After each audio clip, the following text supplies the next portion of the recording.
বিক্রমপুরের মানুষ আলুর বোয়া যদি না করে তাহলে কি হবে? আসসালামু আলাইকুম, দীপা বলছি। কেমন আছো সবাই? তো চলে এসেছি বিক্রমপুর মায়ের কাছে। বাপদাদার আসলে মাটির টানে চলে এসেছি আম্মুর কাছে। তো আজকে হচ্ছে আমরা উঠোনে বসে আলগা চুলায় আর কি রান্না করব। এখন যেহেতু বৃষ্টি, বাইরে যে চুলা ছিল সেটা নষ্ট হয়ে গিয়েছে। রান্না করছি আলুর বোয়া।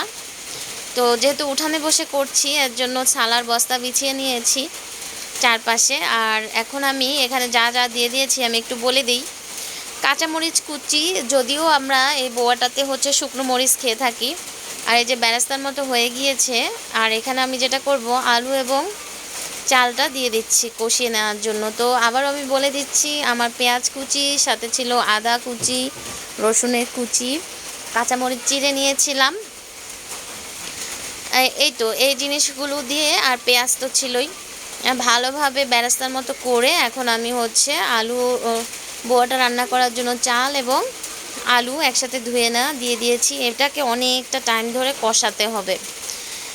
তো আমরা হচ্ছে আলুর দেশের মানুষ। আলুর দেশের কথা বললে কিন্তু একবারেই চলে আসে বিক্রমপুরের নাম বা মুন্সিগঞ্জ, আপনারা যেটা যে নামেই চিনেন না কেন।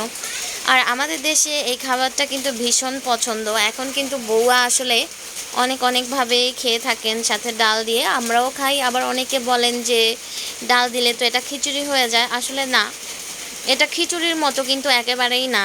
আপনি প্রথম থেকে দেখলেই বুঝবেন যে তেলের মধ্যে যে আমার জিনিসগুলো দেয়া হয়েছে সেটা কিন্তু খিচুড়ির সাথে যায় না। যাই হোক, তর্ক বিতর্ক আমি করছি না।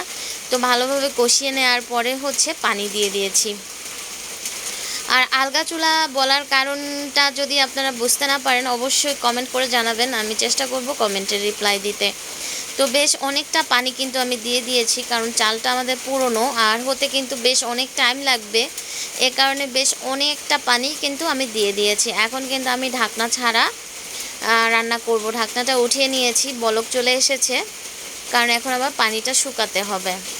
আর আলুর বোয়াটা হচ্ছে আঠালো হয়, খেতে খুব মজা হয়। এটা ভর্তা দিয়েও খাওয়া যায়, আর ডিম দিয়েও খাওয়া যায়, বা খালিও খাওয়া যায়, শুধু আচারের তেল দিয়েও কিন্তু খেতে ভীষণ মজা লাগে। তো পানিটা অনেকটাই শুকিয়ে গিয়েছে, এটা কিন্তু আরও শুকনো হয়ে যাবে। তো আমার মেয়ে কিন্তু একটু পর এসে এসে দেখছিল যে আম্মু কী করে। আর আমরা হচ্ছে ডিম দিয়ে খেয়েছিলাম, ভর্তা বানানোর আসলে সময় পাইনি। তো এ কারণে হচ্ছে ডিম ভাজি করে খেয়ে নিয়েছি।